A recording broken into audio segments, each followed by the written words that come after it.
Алғашқы адамдар туралы не білеміз? Олардың үлкен мамонттарын аулағанын ба? Әлде от айналасында жиналғанын ба?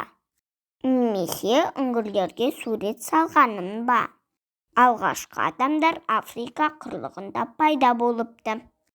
Және олар топтасып өмір сүрген.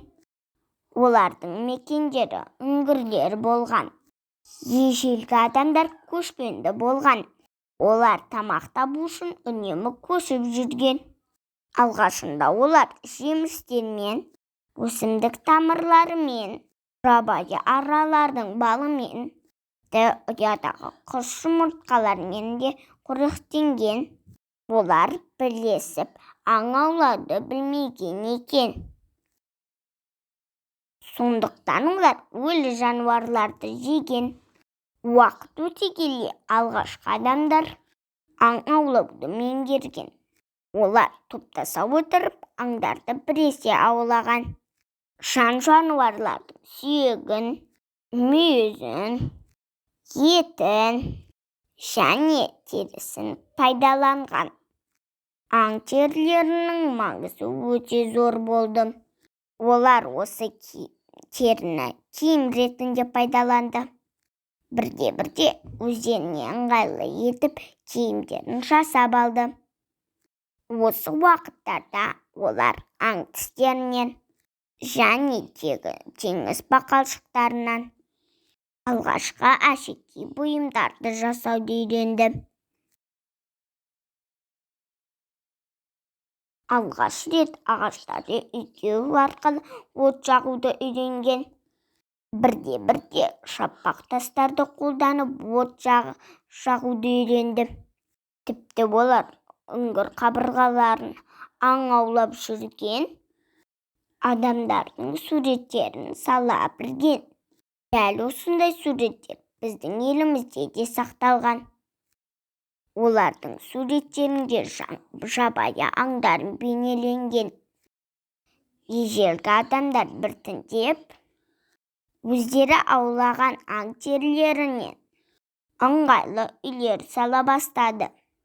Ол үйлер жылы әрі жайлы болды. Мұнда үйлер бір-біріне жақын орналасты.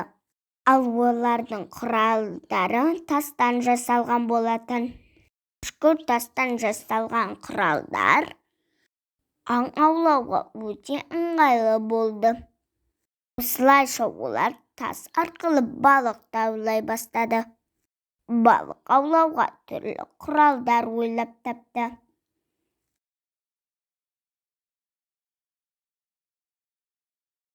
Тіпті олар өсімдіктен балық аулайтын ау да жасады. Тіпті олар суда жүзетін қайықтарды ойлап тапты. Осы уақытта ежелгі адамдар ит асырауды үйренді. Иттер аң аулауға, қауіпті сезуге өте жақсы көмектесті. Біртіндеп адамдар егін егуді үйренді. Олар егін егетін соқа, кеппер ойлап тапты. Осы арқылы жерді өңдей білді. Егін шаруасының дамуына әсер етті. Олар біртіндеп үй жануарларын асырай бастады. Қой, сиыр секілді жануарларды асырады.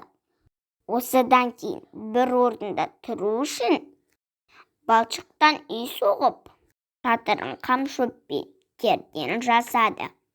Адамдар бірте-бірте дамып, қыш құмыралар жасауды, кәрзеңке тоқуды, тіпті мата жасауды да меңгерді.